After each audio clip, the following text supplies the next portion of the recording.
Welcome to Over 50 TV. My name is Reyes, and today is kind of a special day for me in that I am celebrating 3 years, or I should say my 3-year anniversary as a YouTuber. And let me tell you, it has been a long road. I didn't have any experience actually with YouTube before I decided one day I was going to start a channel.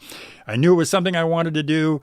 I did not know all the things that I had to learn in order to do it and to do it right. And I'm going to share a lot of those, what I call the golden rules. I'm going to share those with you today. Now, also joining us today is a woman named Alysha Ellis. Alysha is also a YouTuber. She's got quite a bit of experience in business. So I thought, let's get Alysha on here with us. And together, her and I will share the golden rules of starting a YouTube channel.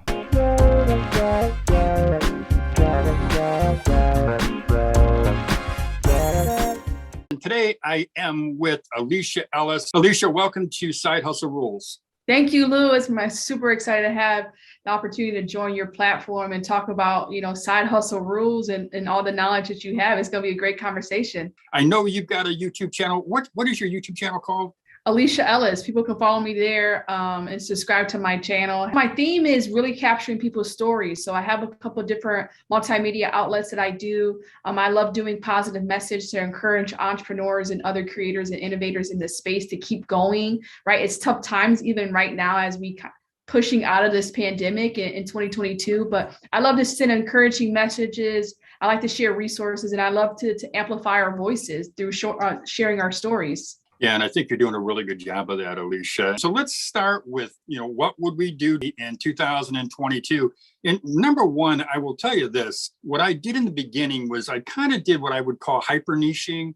I tried to focus on a niche for sure, but I think I may have gone a little bit too nichey. And that's one of those things where it's like, I wish I wouldn't have done this, or I would probably change this. So I would look at doing a niche. I think as a niche is important, but I wouldn't try to go down too small. And that, I think, is something that I've seen. It was a philosophy people had, and it's something I see people doing. What do you think about a niche? Yeah, I think it's tough. I think when it comes to business, that's like one of the first things, like a lot of business programs or accelerator things, they ask, like, what is your niche? And sometimes a lot of creators, just because of who we are, and you can relate to this, Lou, in your marketing background, you think everyone's your client. And the same thing applies to the YouTube channel. Not everyone is going to view your channel. Not everyone is going to subscribe. It's good to have a niche, but you don't want to give too specific. You don't want to get too down as it relates to content, not so much your business model, but as it relates to content, because then you box yourself in a way. And I think, you put in a really great way of, how to create that niche, and then also how to grow on different niches and different platforms. Yeah, exactly. And it's funny you just said box in, because I say that all the time to people. So here's another thing. Since we're talking about niches, one of the things that I find is real important on a YouTube channel is there's actually two things, and this is number two, and there's a part A and a part B. Part A would be educate. That's part A. Part B is entertain. And I find that the channels that are really the most successful, the persona, whoever is talking, the host, they're entertaining, and they're also educating, and because that's a lot of the reason, or much of the reason, that people come on YouTube. Do you see the same thing? Yeah, definitely. I think that's one of the things I get challenged with, because you're so passionate about whatever you're speaking, and sometimes you forget to be entertaining, be welcoming, be friendly, in the sense of the content that you're sharing. So I always have to be mindful. I put my tips up on the screen. One is like smiling, right? Because sometimes I get so focused and zoned in on the topic, I forget to smile. Another one, I believe I love to be entertaining in the sense of like comedy, making jokes or sharing stories to make them relatable to whoever's listening and engaging with me on my platforms. So those are two tips I like to apply. I totally agree with you there. Something that I did, and when I started out, and I really did this a lot in the first year, which was I didn't get to the point quick enough. I thought, well, I'm going to get on YouTube, introduce myself, talk about what I've done, and then eventually 2 or 3 minutes into the video, I get to the point. And I got to tell you, a lot of people would watch my videos, they comment and say, get to the point, man. And they would actually look at the video, they time it, and they'd say, you can get to the point till 3 minutes and 17 seconds of your video. So getting to that point is real important. Nobody wants to know all the backstory. They want to get to business. And I'm sure you see the same thing. Definitely. Like, how do you practice getting to the point? Because I know as content developers, it's tough, right? It's tough to get right through because you also want to build a context of whatever you're sharing. So how do you focus on getting straight to the point, Lou? Well, you know what? It's just like with this video here, when we started, I basically did a short intro. I talked about you for a few seconds or so. And then I just got to the point, like you got to kind of force yourself to do it. So that's a really good question. You got to force yourself. So let's get to a little bit of the technical stuff. I guess I'd say almost technical, but I want to talk about like equipment.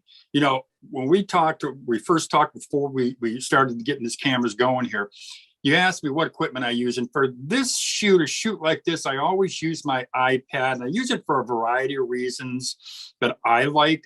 But one thing about shooting, especially if you're starting out, I would not go out and buy expensive equipment right away. I'd use your iPhone or in this case, you can use your iPad. But whatever you do, you've got to create good, I would just say, video that looks real good. And I don't care what kind of camera you're using. Just make sure it looks good. And that's a tip. I say maybe, what is that, number 4? Yeah, no, that one's good. Definitely that visual. I think for a while I was shooting on my phone. I had an outdated iPhone. Now I upgraded a couple months ago, been using that. And you can see the difference in the sharpness of the shoots that I'm doing with that video. I was able to purchase a really nice camera. Not the greatest, but it definitely was an upgrade to what I was using on the other camera.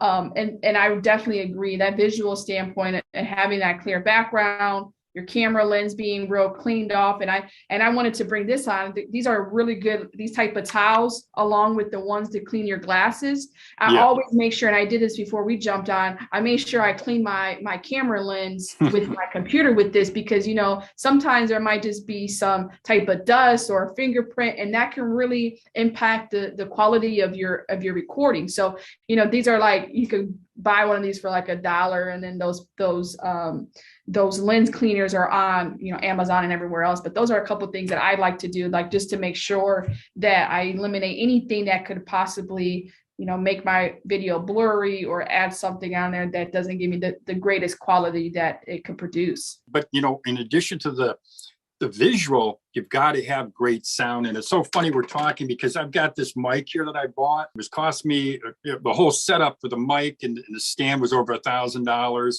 But it's worth it, because for this, now I'm not using this mic for this iPad because it's not really necessary. We're speaking pretty close, and I think we're fine. Just real quick on the audio, I purchased this mic, but as I do my podcast, I have a podcast, our Hustle Corner podcast. I'll put my plug in there on streaming on all platforms. But it was very challenging early on to get a good, sharp audio. I know that the first couple episodes, and people who ever listen, they'll notice as the episodes grow, my audio gets a lot better. Here's another thing though, editing. Do you edit your videos? I do edit. It's not my favorite thing to do. I'd rather not edit, but you kind of have to wear multiple hats as you are a solo entrepreneur early on. Yeah. What I also recommend people do is watch other YouTubers, watch what they do, not just listen to them, but look at what they're doing, what they're practicing. I do think you should edit your videos. In a way I learned editing was I watched other YouTubers. I saw what they recommended. I saw kind of the tricks and the tricks that they use to create video. Yeah, the editing piece is not always the funnest, but it's necessary. I also like utilizing the live platforms too. Sometimes being a little unfiltered and unedited can bring more realistic attributes to your platform too. So I always like to throw in a couple live videos as well to kind of get, sometimes it gets a little filtered as you edit, but I think a mixture of both, it produces that, being relatable to your audience as well. Here's another thing, and I don't know if you have this or not, but I recommend this as another one of these steps. I think there's like 9 or 10 total here today.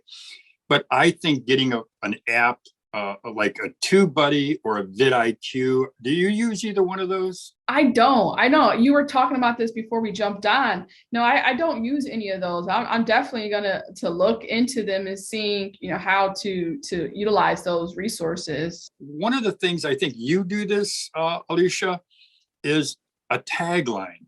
Everybody should have a tagline in the intro of their video and at the end of the video. I think you do that though, because I've heard you, and it seems like you say the same thing all the time. It's like a tagline. Yeah, no, my tagline with Larae is never miss a beat, stay mic'd up with Larae. So it's the whole mic'd up. You'll see logos with it. It's being mic'd up with Larae. That's become my tagline. And I love it because it obviously incorporates the mic, the platform, the sharing your story, the podcast, and all those elements that our platform produces on a day-to-day basis. So yeah, mic'd up is my tagline, and I kind of add a couple of different things depending on what it's doing. So here's the last one, and I think this one is number 10. Upload often. Now, it used to be people would say, and I remember looking at videos of people who know what they're talking about, who would say, yeah, you could upload once a week. The truth is, what we find now, because the YouTube is just so crowded, you've got to upload a minimum of twice a week, sometimes 3 times a week.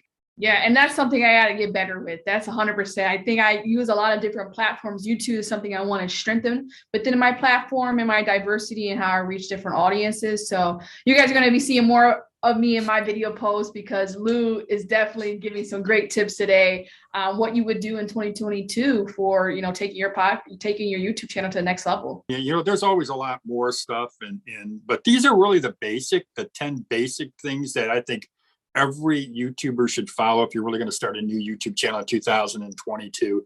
Well, Alysha, I really want to thank you for coming on our show today, our program. Yeah. Thank you. No, thank you, Lou. It was really great. I want to give one more tip. Can I give one more tip for the YouTube? Please do. I would say customize your channel. That's one thing I practiced a lot in 2021. Have a video, intro video, because it's the first video people see on your channel. Welcome them to your channel, ask them to subscribe, welcome, just be more welcoming entertainment. I think that's something that's really key that I wish I would have did really early on, but it's something I have up there now. So for all you, go ahead and hit that subscribe button on mine. I appreciate it. No, that's a good idea. Believe me, I totally agree with you. So your channel is Alysha Ellis. And how do you spell Alysha? Because I spelled your name a couple different ways when I first met you. Yeah, the story of my life. No, Alysha, my name is spelled Alysha, and Ellis is Ellis. You can just, type in my name there. You'll see a bunch of videos from different interviews I've done over the years, but my channel will come up on that search as well. Cool. Well, Alysha, thanks again. I really appreciate you being with us here today. Thanks, Lou. Appreciate you.